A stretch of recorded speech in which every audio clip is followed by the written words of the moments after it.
There were times when I lost myself and no one noticed.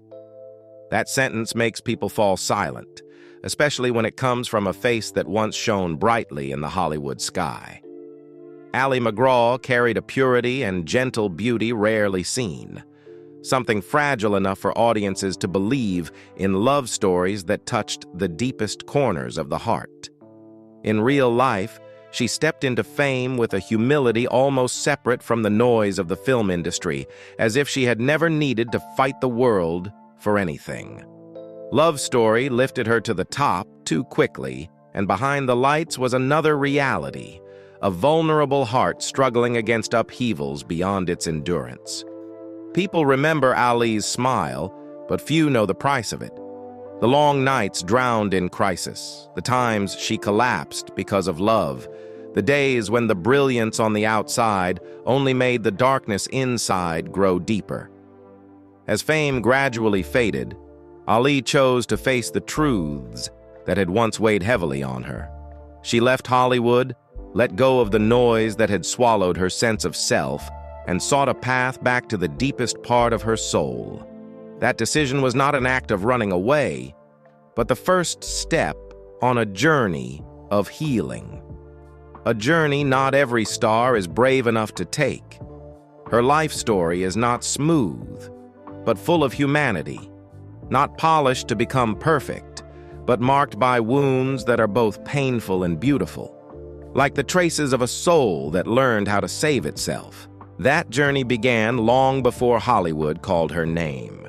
In the earliest years of her life, Ali MacGraw lived in a world entirely different from the complete image the public would later see. The gentleness that created her special glow on screen was not a heaven-sent gift, but the result of a childhood steeped in deep, hidden emotional currents. Before Love Story lifted Ali onto the front pages and turned her into the fragile icon of an entire generation, her life began in a small house in Pound Ridge, New York, where two artists tried to keep their family in a semblance of stability, even as everything seemed constantly on the verge of slipping out of control. Ali MacGraw was born in 1939, entering childhood in a house always faintly scented with oil paint, drawing paper, and unfinished sketches. Everything blended together like an atmosphere that both nurtured her aesthetic sensibility and concealed the long silences she and her brother Dick had to learn to live with. In that artistic space, their mother, Frances Klein, a woman who had once taught painting in Paris, brought gentleness, refinement, and a special quietness. She hid her Hungarian Jewish roots, hid even the insecurities no child could name, creating a thin layer of peace easily shattered by sudden upheavals. In contrast to that softness was Ali's father, Richard MacGraw, a talented artist living with storms no one could predict. He was quick-tempered, erratic, sometimes violent, at other times engulfed in prejudices that made the atmosphere in the house taut like a string ready to snap. The presence of alcohol pulled the family even further from balance. And each time it dragged him deeper into his own inner whirlpool. Ali and Dick could only shrink into themselves, quietly waiting for a new day to begin without knowing when the storm would return. That pressure made Ali learn to live by intuition very early. She once said she grew sick from fear, a fear that reached into her very nature and shaped how she saw the world. From a young age, Ali observed to understand other people's emotions before she dared to step forward, listening to every small change in tone to guess what was coming. That sensitivity later created the unique fragility she showed on screen, her ability to touch audiences not through technique, but through genuine feeling. But it also planted in her a longing for love so deep that she easily lost herself. As her father swung between rare moments of tenderness and unpredictable outbursts, Ali developed a people-pleasing instinct as a survival mechanism. That habit followed her throughout her life, seeping into her romantic relationships, into the way she chose her partners, and even into decisions that seemed to come straight from the heart. No one could imagine that the fractures from childhood would silently shape Ali's entire emotional life.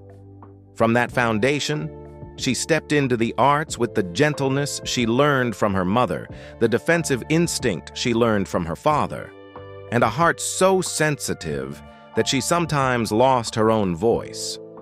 A fragile beginning, yet it became the first piece of a life interwoven with light and shadow that the world would only recognize much later.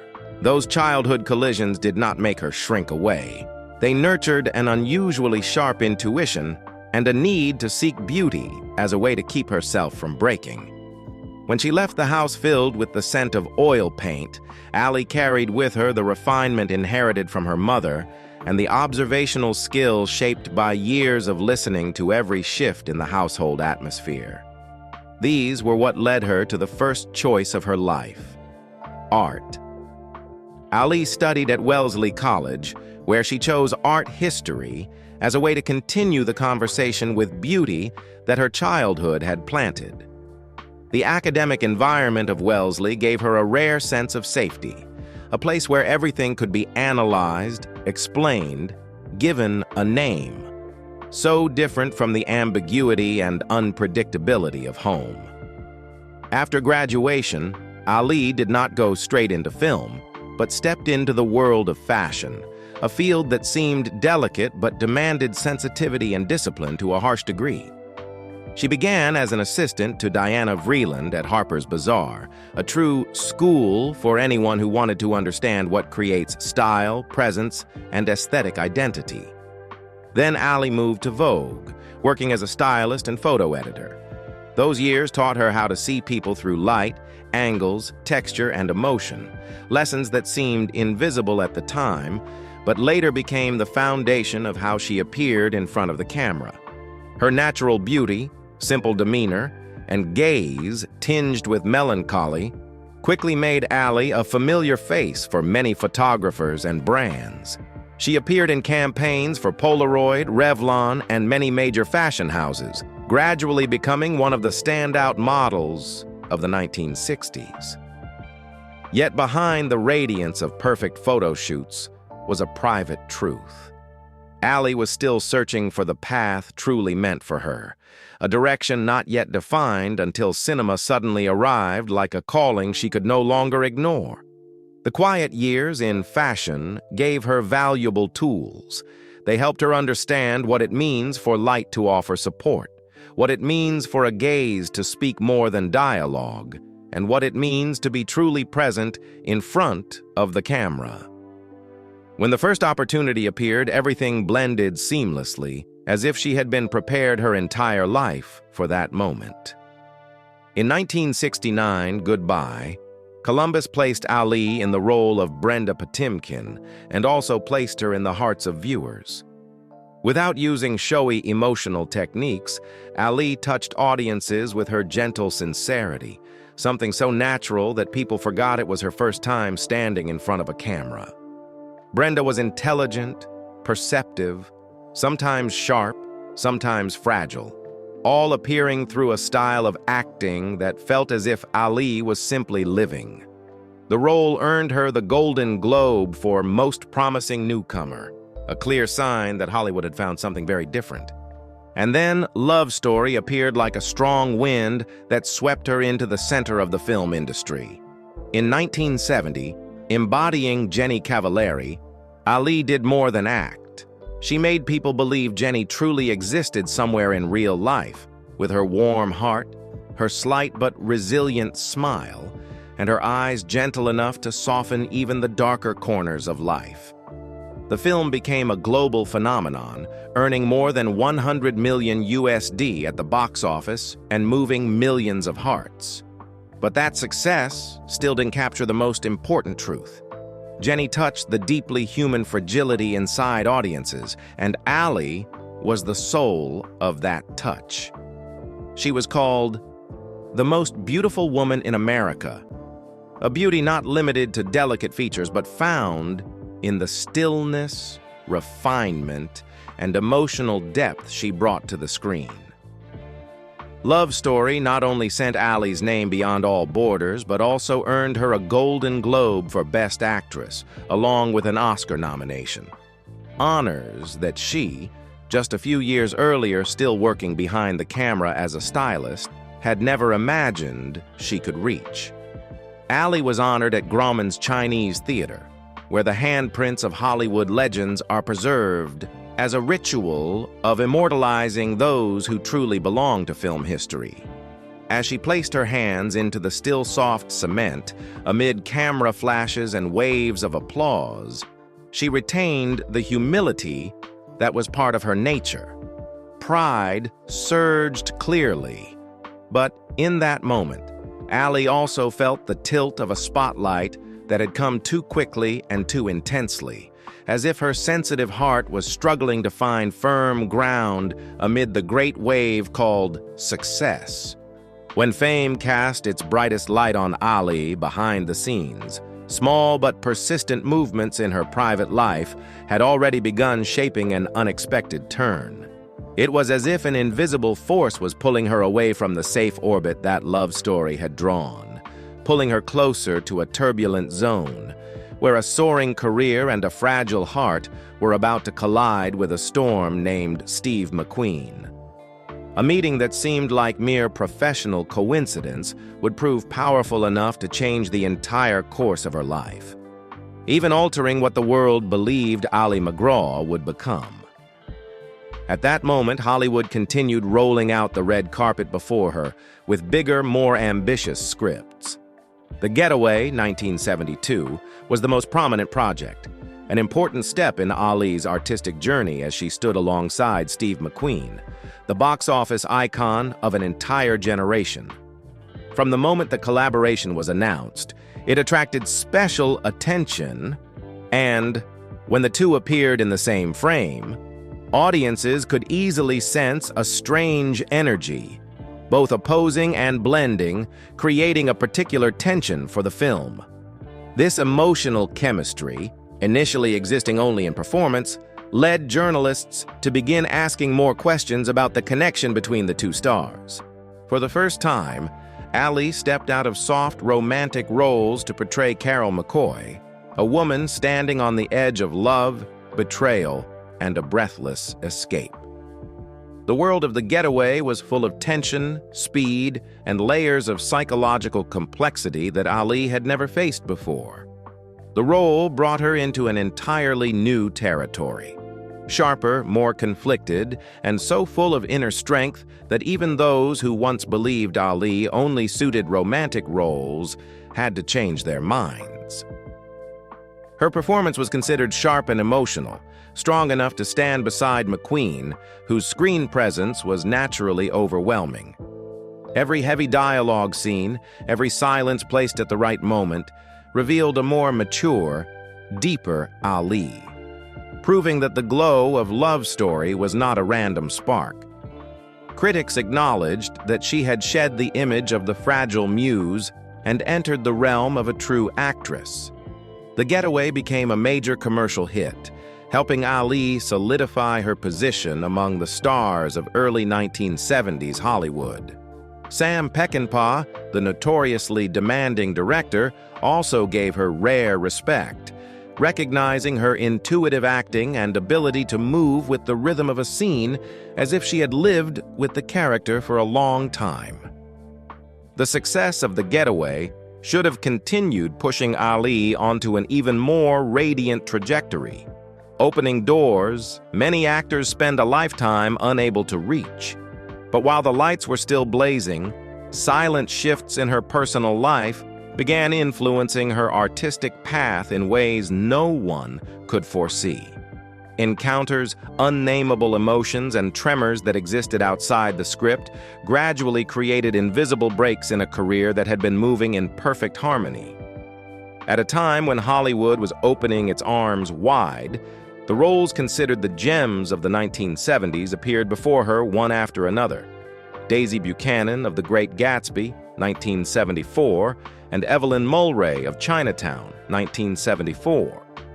These were characters any actress would dream of, icons of an entire cinematic era. Yet it was precisely during the period that seemed brightest that Ali lost those opportunities. Changes in her private life, unnamed pressures, and the conflict between love and career caused her to slip away from major projects Hollywood had prepared for her. Gaps began to appear between her films. Invitations were no longer coming in as frequently. A slower rhythm, light but clear, was seeping into Ali's once rising trajectory, making a career path that had been seamless suddenly feel fragmented. In 1978, Convoy marked Ali's return after many years of interruption. Under Sam Peckinpah's direction, she stepped onto the set, with the effort of rebuilding herself amid doubts and the exhaustion accumulated over previous years. It was not a soaring moment like The Getaway, but rather a standing up after many long slips that the spotlight could no longer hide. There was one shooting day that the crew recalled many years later as an unforgettable low note. Ali showed up drunk and worn out from using too many stimulants. It was a moment of weakness, but also a wake-up call that forced her to face the truth. Immediately after that, Ali decided to end completely her use of hard alcohol and stimulants, as if a door behind her had slammed shut, forcing her to choose between sinking further or saving herself. This period appeared like a stretch where the light of her career no longer spread evenly, where major opportunities quietly slipped out of reach, and the remaining projects forced Ali to stand in front of the camera while cautiously trying to find herself again after hidden upheavals. These were years with few words but heavy weight, as if life had shifted into another tone, slower, more careful, and filled with more inner tests. After the upheavals that forced Ali to face herself in the mirror, life suddenly slowed, like a film rewinding. No more overwhelming offers, no more people calling her name at studio gates. Only a silence long enough that at times Ali wasn't sure if she still belonged to the world of cinema at all. On early mornings, when she woke too soon and the empty house echoed with the ticking of the clock, she sometimes had to ask herself, if there are no more roles, who am I? That silence was necessary but also cruel. It forced Ali to touch the hidden corners she had always avoided. The fear of being forgotten, the feeling of no longer being good enough, the emptiness after personal upheavals that had already torn her into many pieces. But it was precisely in those days, unseen by anyone, that the most persistent work happened. Ali quietly gathered herself back together, little by little, with the patience only those who have truly fallen know how to carry. She no longer chased the light, but learned to stand still to see which light chose to stay. When the darkness began to thin, the invitations that returned to her no longer carried the energy of pursuit, but felt like hands reaching out, warm and sincere. Players, 1979, and Just Tell Me What You Want, 1980, were not projects capable of redirecting her career, but they gave Ali something more valuable: the feeling of working again. On her first day back on set, after a long absence, she trembled so much she had to grip her own hand behind her back, afraid people would notice the insecurity she couldn't hide in time. The camera pointing at her felt both familiar and unfamiliar, making Ali take a few moments to find her old rhythm of breathing. The Winds of War in 1983 appeared like a gift life returned to someone who had once lost her faith.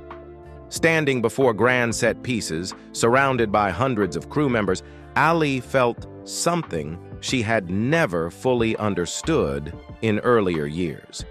Being able to work was a blessing. No one expected her to create an explosion, but audiences quietly noticed that Ali's presence had changed, steadier, deeper, as if the layers of past fractures had settled into a very personal kind of light. In 1985, Ali stepped onto the set with a steadiness she had never possessed before. Appearing each week, consistently across many episodes, became both a challenge and a form of therapy.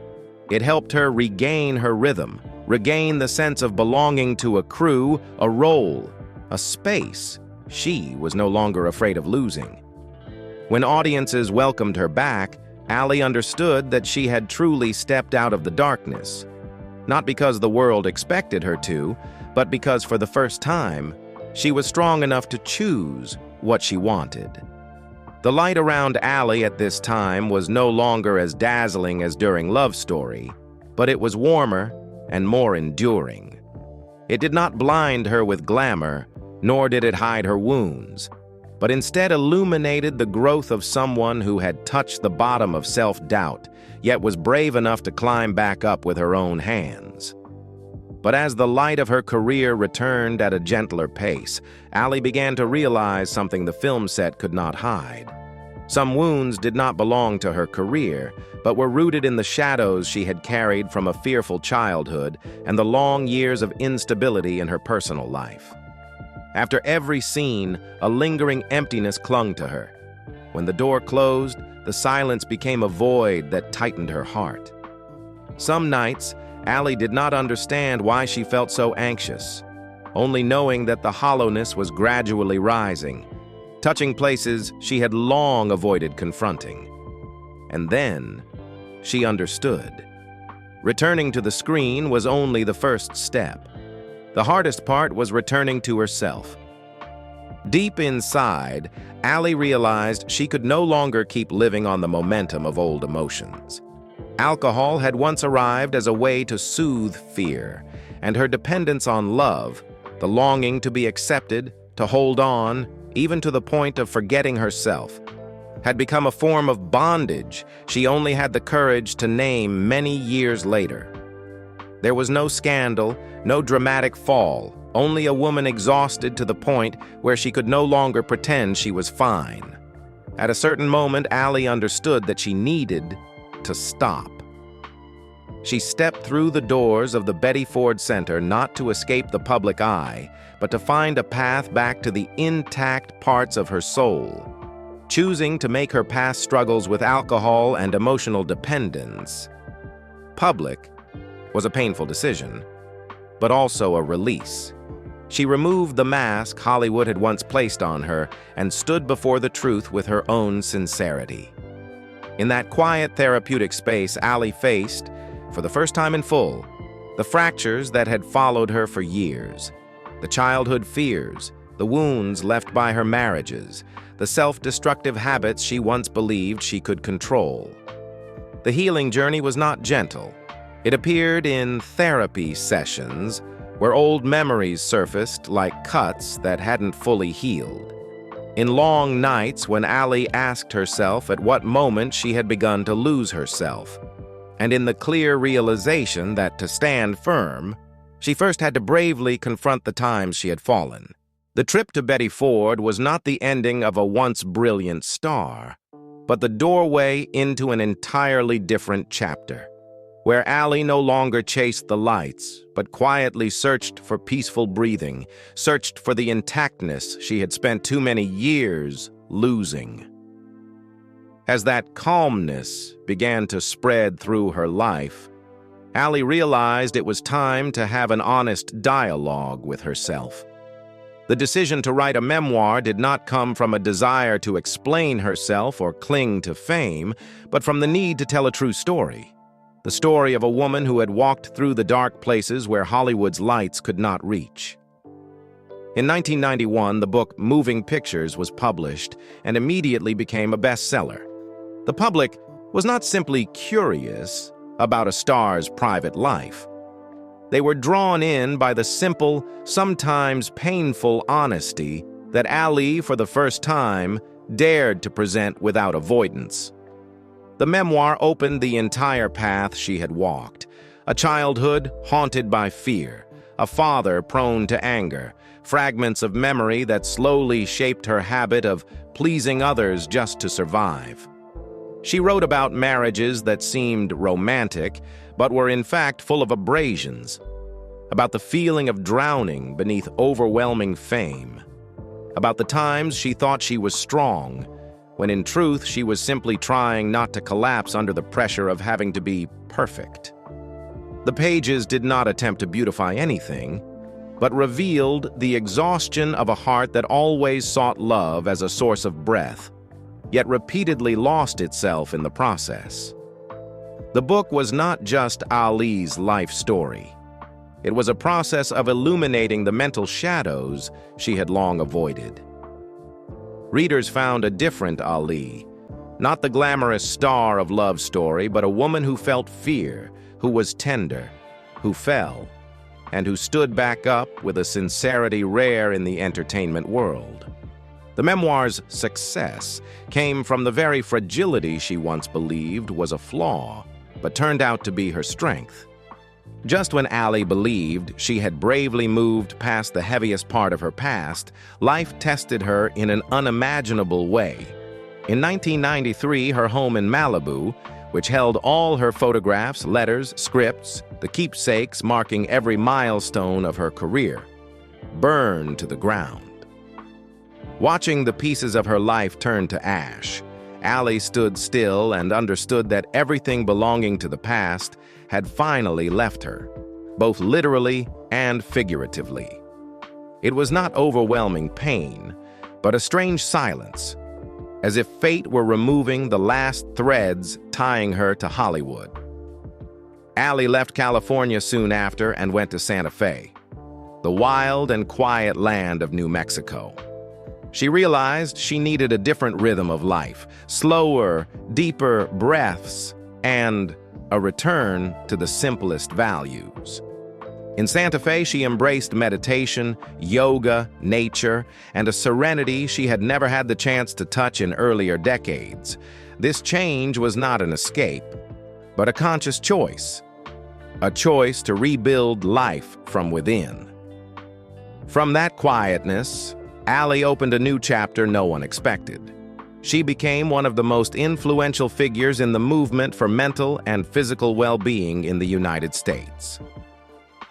In the years that followed, she collaborated with yoga expert Eric Schiffman to create the instructional series Mind and Body, a video set that quickly spread across America, bringing yoga to millions who had never known it before. Ali was not just a promotional name. She was present in every movement, every breath, with the calmness only someone who had fallen and risen could possess. Because of this, she became a new kind of icon, not of cinema, but of balance, mindfulness, and restored dignity. Even after leaving the screen, the thread of art never broke. In 2016, Ali reunited with Ryan O'Neal in the stage production Love Letters, moving audiences with the image of two people who once made the world cry, now standing together with the maturity and peace of their twilight years. In 2021, when the two were awarded a shared star on the Hollywood Walk of Fame, the moment felt like a beautiful circle closing. Not a celebration of old fame, but an honoring of two artists who dared to live honestly through every step of their paths. The Ali MacGraw of later years was no longer the radiant star, nor did she ever want to be again. What she carried with her was a life distilled through wounds, lessons, and losses. Becoming gentle, steady, authentic light that nothing could obscure anymore. The pages of the memoir closed, but what Ali faced within them lingered like waves that refused to fade. As she began to rediscover inner peace, memories of old romances, of marriages once admired by the world but filled with fractures, became clearer than ever. For many years, Ali had appeared before the public with a gentleness people assumed was innate. But only when she dared to look at the bare truth of herself did she realize that love, which she had always seen as a refuge from childhood emptiness, was also the very terrain that had hurt her the most. Nothing shaped Ali's life more powerfully than love. For her, love was not just emotion, but instinct. A quiet yet fierce need, sometimes stronger even than the desire for recognition in her career. Love came to Ali like waves, sometimes gentle, sometimes violent, but always sweeping her whole heart away. And many years later, looking back, Ali admitted that she often dissolved into others, rather than standing firm as an independent self. To understand Ali, one must look not only at the light on the screen, but also at the emotional scars etched deep in her life. Scars that both hurt her and taught her to become who she was. Her first marriage came to Ali with the freshness of youth, the simple belief that two good people could build a home strong enough to cushion the shocks of childhood. No great tragedy occurred. Only two young people reaching adulthood and realizing that the innocence of their 20s could not withstand the fierce pace of the outside world. Brief as it was, that marriage left Ali with a quiet lesson. Love needs not only a beautiful heart, but a steadiness she did not yet possess at the time. When Ali took her first steps into Hollywood, the rhythm of her emotional life shifted into another register as well, while she was still struggling to find her footing in that glamorous yet unstable world where every eye watched, where every choice could change one's fate. Robert Evans appeared, seemingly seeing in Ali something she had not yet recognized in herself. He saw in Ali what even she had not yet realized. A sincerity that made others want to protect her, a sharp intuition, and a quiet beauty that needed no effort. Evans supported Ali with all his faith, and that trust led her to Love Story, the film that changed her life forever. The home they built together was once a refuge, where Ali learned to be a mother, where Evans entered the living room each evening with the confidence of a man who knew his worth. In those years, the birth of Josh, their son, arrived like a soft beam of light slipping into Ali's life. In the arms of that child, she experienced for the first time a kind of love that demanded nothing, tested nothing, required no performance. Josh allowed her to feel loved without losing herself. But motherhood in Hollywood was never gentle. Long schedules, endless photo shoots, distant trips, all pulled Ali between being a star and being a mother who wanted to hold on to every moment with her child. Josh was the softest anchor of her life, but also the thing that made Ali's heart more fragile as fractures in her marriage with Evans began to surface. Beneath the glamour and early harmony lay distances quietly growing each day. Success pushed them in different directions. Evans lived in a world of ambition and pressure, while Ali sought emotional connection he was no longer calm enough to offer. They did not fight each other. They simply drifted out of rhythm. And in that drifting space, another man appeared. The arrival of Steve McQueen didn't strike like lightning. It was a subtle shift in the air, the kind only someone as sensitive as Ali could notice. McQueen had an energy opposite to Evans, wild, defiant, tinged with loneliness so deep it became a silent invitation to a tender heart like hers. From the first table read for The Getaway, Ali felt his presence. Not forceful or showy, just a strange heat that made it hard for her to keep a safe distance. And for McQueen, Ali was something rare in his life. A beauty unguarded, a kindness without calculation. Something that made him both curious and unsettled. Days on set brought them closer. Not a whirlwind Hollywood romance, but a quiet sinking of two people with wounds uncannily alike. In the waiting hours, when the set fell into complete silence before the next shot. In moments when their eyes met without intending to, they recognized in each other a loneliness they had both believed only they carried. That invisible thread grew stronger little by little, not loud, but undeniable, like an underground stream that had been finding its path for years. Ali always sought safety in love. McQueen feared abandonment so deeply he wanted to control everything around him. They met not in the parts of themselves that had healed, but in the parts they had not yet named. The places where both longed to be understood, yet didn't know how to love without hurting. And because of that, their relationship was both beautiful and dangerous. When the getaway wrapped, Ali stood between two choices her heart had nearly decided long before. On one side, a home with Evans that was cracking. On the other, a man who revived emotions she thought she had lost. The breakup between Ali and Evans wasn't an explosion, but the result of thousands of mismatched pieces that could no longer be held together. Ali came to McQueen with sincere love. A love that made her feel seen, cherished, sheltered from old fears. But she didn't yet know that McQueen carried wounds of his own. An abandoned childhood, years surrounded by violence, memories of a mother unable to protect her son. These shaped a man who loved fiercely but anxiously, tender yet capable of sudden storms. Their marriage was thus not just a union of stars, but a collision of two unhealed souls. Some days, Ali believed she had found peace. But there were nights in their Malibu home when she felt that the love once lifting her up was now a weight she did not know how to set down. She stayed many times not out of weakness, but from the fear that leaving meant admitting failure. Admitting she wasn't strong enough to keep what she once believed was destiny. In this story, there was no right or wrong. Only two people with wounds too deep, trying to love with everything they had, and unintentionally hurting each other with the very parts of themselves that had never been healed. When the shared road ended, what remained in Ali was not resentment, but an emptiness difficult to name.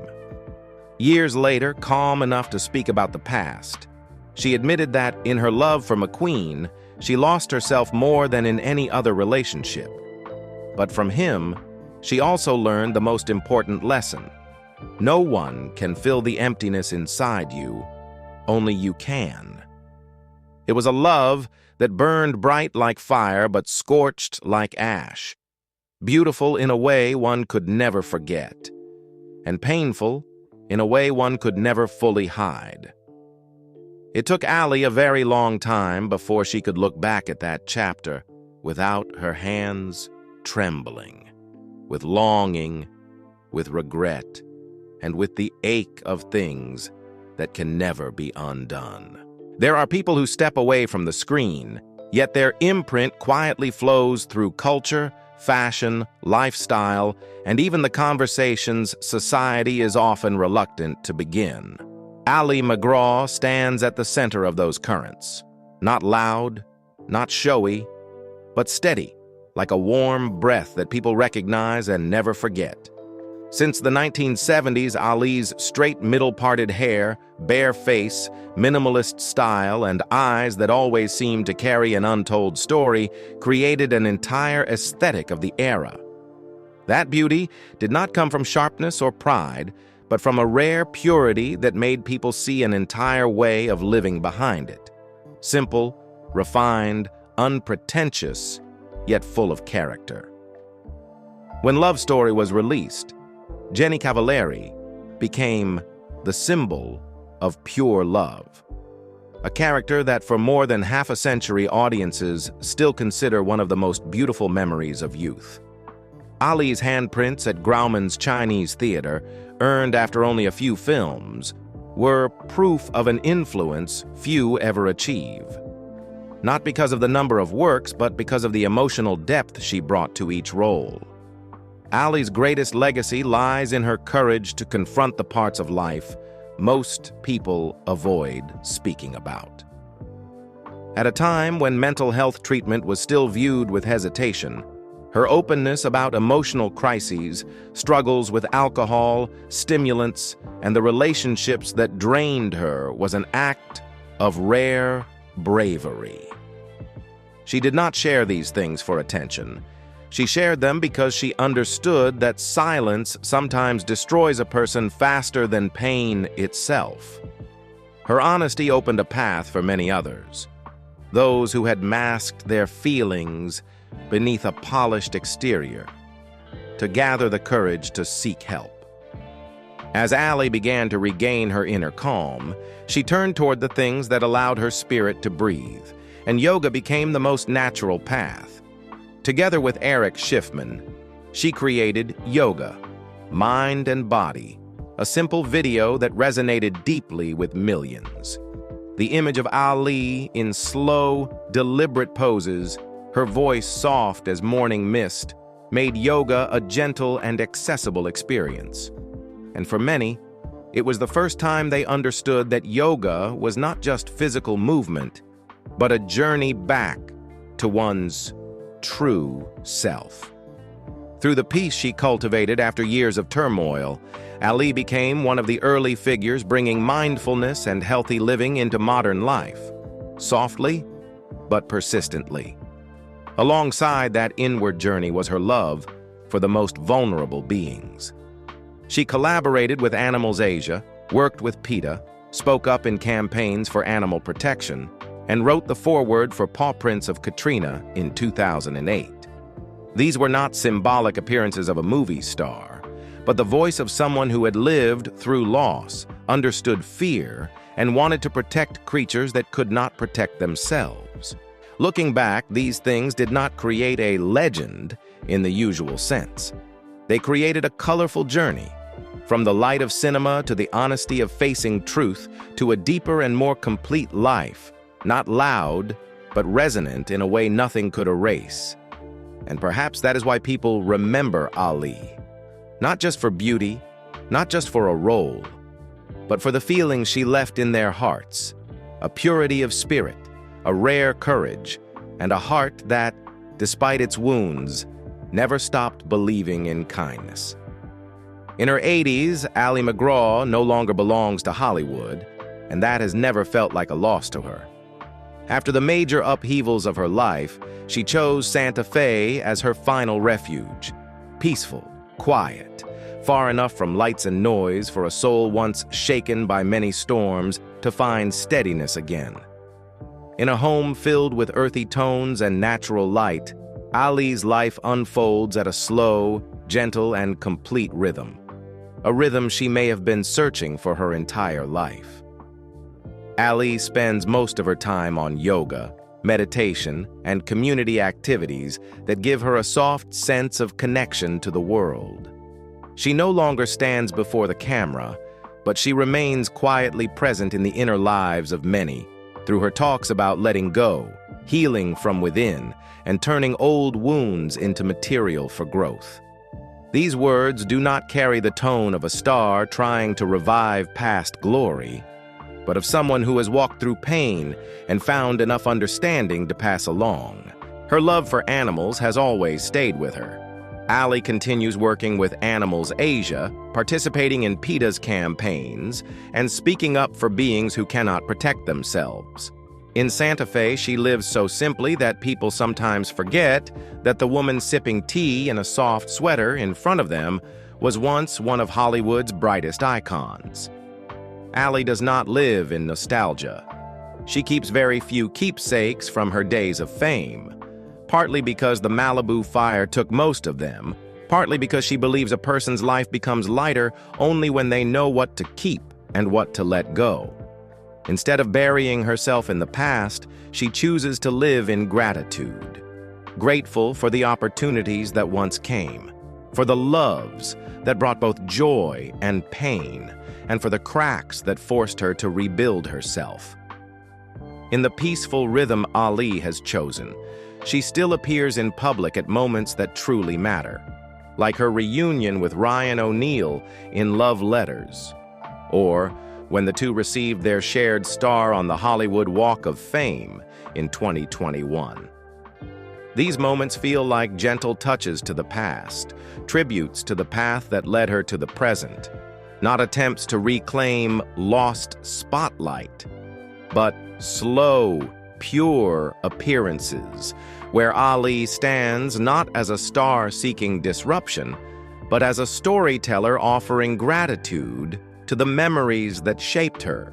Today, Ali lives the life she once thought was distant in her youth. A life that owes nothing to anyone, that requires her to shrink for no one. A life where she can be herself, whole, peaceful, and beautiful in its quietness.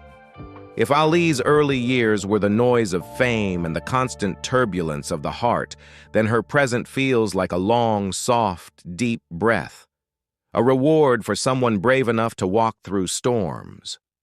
Ali MacGraw today is no longer the radiant star she once was, but the symbol of healing. Someone who dared to look into her deepest wounds to find herself again. Through light and shadow, through losses and recoveries, she shows that the greatest value of a life does not lie in the moment of recognition, but in the quiet strength to become whole once more. And perhaps her story reminds us that amid the turmoil of our own lives, each of us can find a path toward peace, if we are brave enough to walk inward,